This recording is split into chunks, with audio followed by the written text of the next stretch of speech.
Good morning. Pegida rally, June 22nd.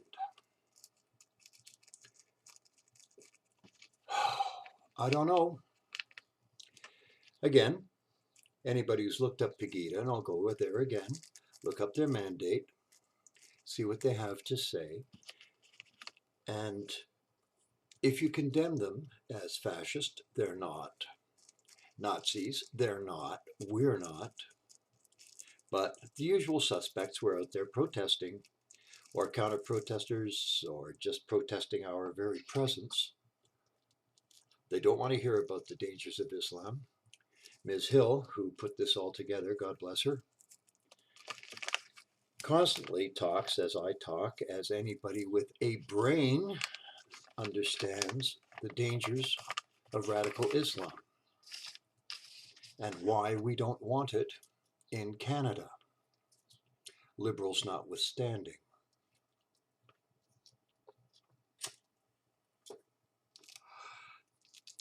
As usual, this one was more violent than the ones I've attended in the past. I was not caught up in it, though I did see, and later I heard, quite distressingly, that two of the guys going into the subway were followed by a mob of Antifa. One of the guys was hit in the face, in the head with a brick. He said 2 against 40. What chance did they have? Well, the numbers are really almost immaterial. If you have 2, 3 guys or 2, 3 people and you're attacked by a mob, even though they're a bunch of fucking gutless snowflakes, you're attacked by a mob. What are your odds? What do we have to do? Show up armed?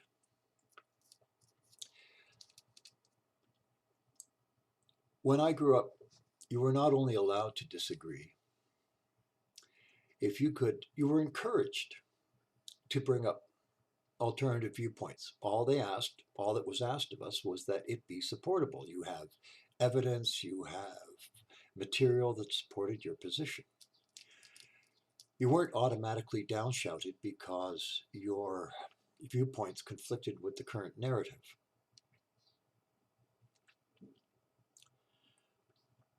To digress, you notice the hat. I haven't worn this in ages. I wore it at the Pegida rally to show solidarity, and I'm proud of the service I did for my country. And for those who say which is true, you are not allowed to wear current insignia with the intent to purport to be a military member. This is not current insignia anymore. This is the old, actually it's a World War II Provo Corps badge.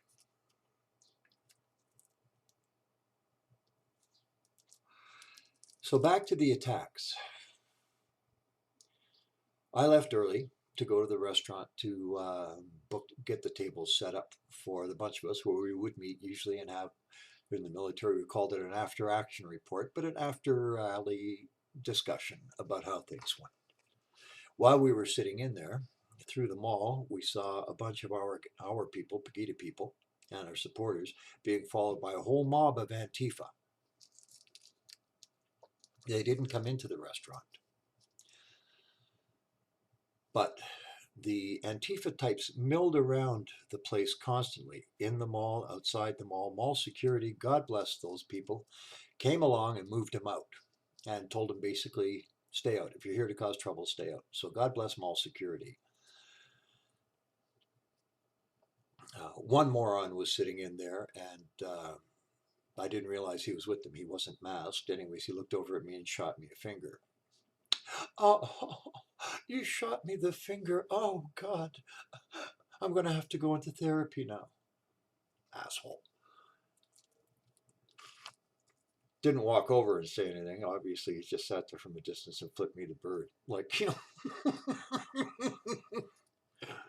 And this was not some young kid. This was probably, you know,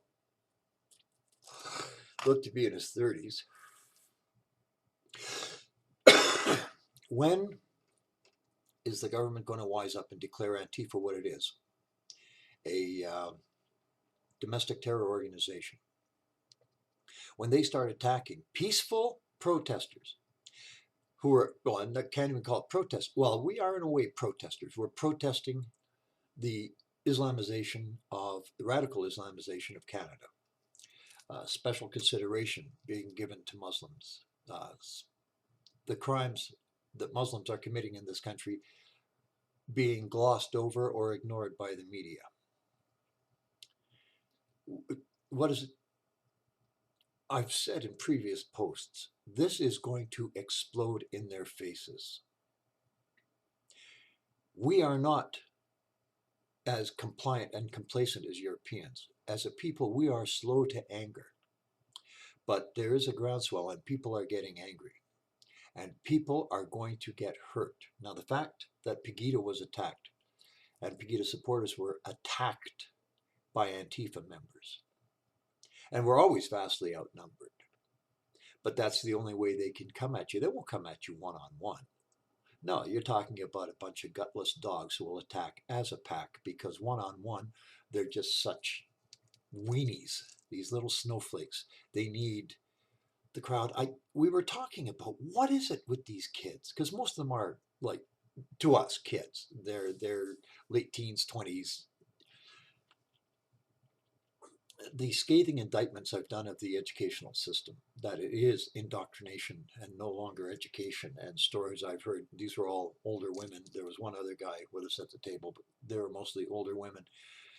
We're all, I'm probably one of the oldest there, but we're all more or less of an age. We grew up in a Canada where an educational system gave you an education, like I've said before, where you could read, you could write, you knew history, you knew geography.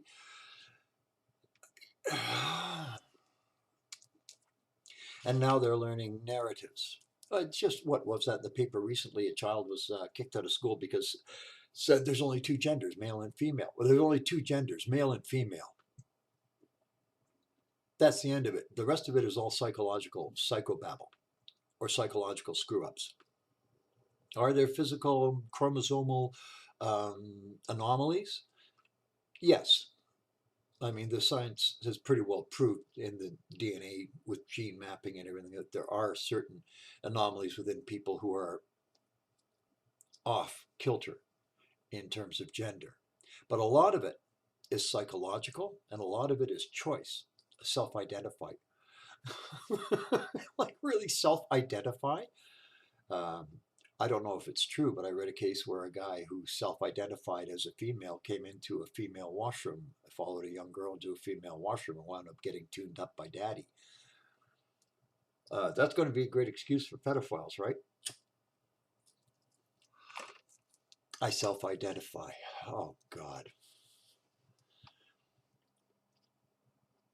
Again, freedom of choice. Okay, go ahead. You want to self-identify as this, self-identify as that, so long as you keep it to yourself. This is the thing. Don't push it down my throat. Don't shove it in my face. You've got, as far as I'm concerned, you're psychologically bent. That's a damn shame. I didn't cause it. Leave me alone. And don't expect society and everybody to bend over backwards to accommodate your special needs. When the hell did that happen? When the hell did we lose sight of the fact that the individual has to sublimate to a degree to society as a whole? There are certain societal behaviors that are expected of us in a civilized society. Like I said, when I was young, the basic things. You don't spit on the sidewalk. You know, I'm not walking down the sidewalk, I see somebody horked a goober onto the sidewalk. Like, you couldn't spit it into the grass or on the side of the road. You couldn't hold it in your mouth until you got to a garbage receptacle. You know, blow your nose, throw your Kleenex on the sidewalk. You can't keep it in your pocket till you pass a garbage receptacle. They're all over the place. Oh, God. I don't know, man. I really don't. There were a few of the Antifa types came into the restaurant. They got moved out by the staff because they weren't buying anything. They were there, what, to intimidate us? You're standing there. You think we were daunted? But you? Man, I want to post some pictures of some of these types when I get my, I need a new card reader for my camera. I'll post pictures of some of these types. Oh, you know, um, there's nothing there to be afraid of unless they're in a group. One-on-one, there's nothing there.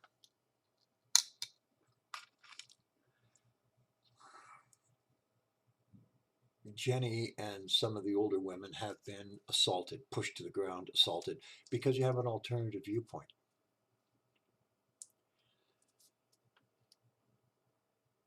Assaulted because you have an alternative viewpoint.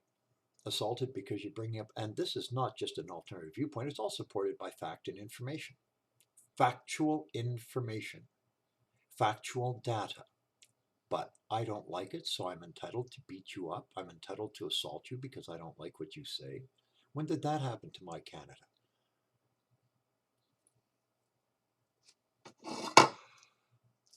Some of them, I think, would engage in a debate one-on-one, and I would love to speak to them, some of them. On the Antifa side, the videos will show it. OPSU flag showing? What? United Steelworkers? Union flags? I don't know if they're speaking for the union, but what?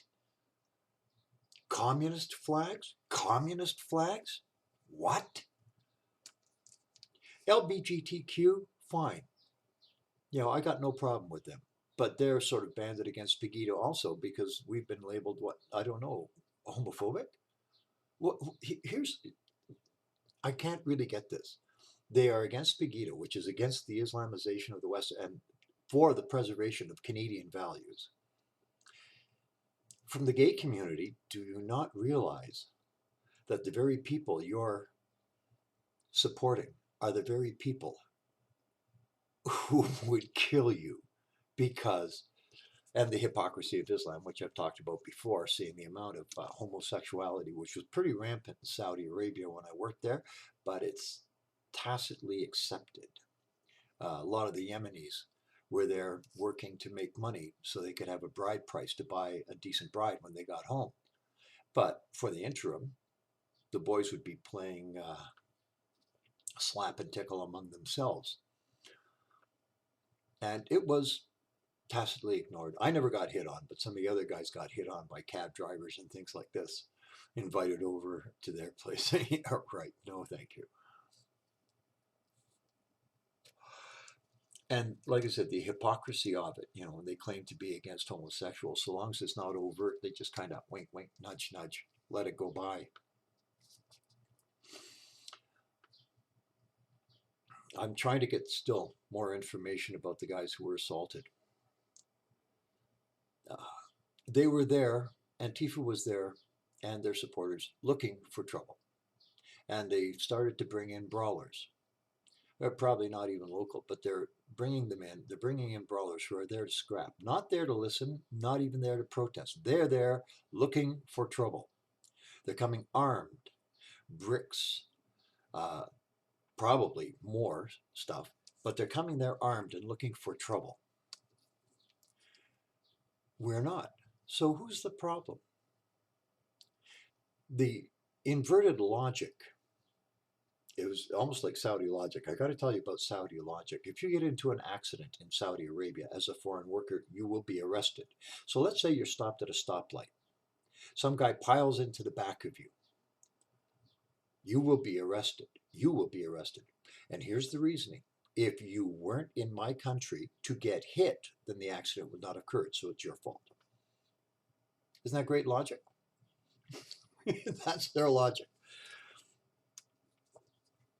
Well, it's almost inverse logic with these types. We would not show up if you didn't come out to do an information rally. Pegida's rallies are informational. That's all they're designed to do, to educate the people, to preserve Canadian values and to educate the people about the dangers of radical Islam. We are not against Muslims. We are against radical Islam. We are against Sharia law. We are against the elements of Sharia law. Any element of it does not belong in Canada. It's the end of the story. Nothing. Not elements of it, not special Sharia courts, nothing. Not one step.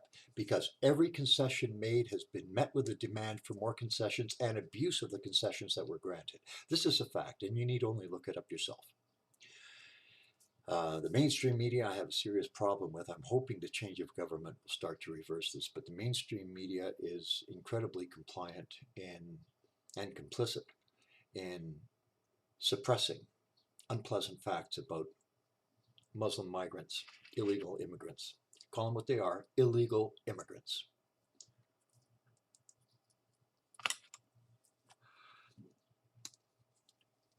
So, going forward, what is Pegida and their supporters to do? I would like to see those gutless weenies on city council speak up. Well, we won't. Tory was part of the problem. That dumbass and his mischaracterization of Pegida, Pam Seidel from City TV. As after that, I watch City TV for hard news, accidents, fires, whatever. But as soon as it gets political, I click off to another station because I know that whatever they come up with is going to be just more liberal talking points.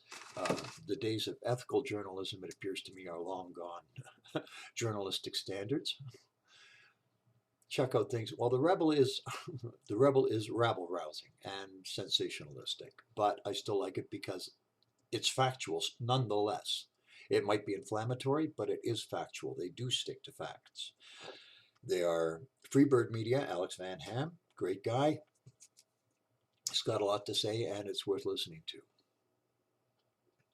So, to all of those, if you love this country, if you truly love Canada, and you want to see the preservation of Canadian values, you want to see this country remain the wonderful country that it is, you better get off your ass and get involved. You better start writing to your MPs, your MPPs about Antifa being declared a domestic terror organization. Tory has got to be taken to task, if not to court, for his inflammatory tweets and his stupidity. There has to be consequences to that kind of stupidity. There must be consequences. If there's no consequences, then where's the deterrent? Right? If you're going to use violence to shut down an alternative viewpoint, no matter how well supported, you're not a Canadian. You're a fucking terrorist. And as far as I'm concerned, whatever happens to you is legally or illegally, you've brought it on yourself.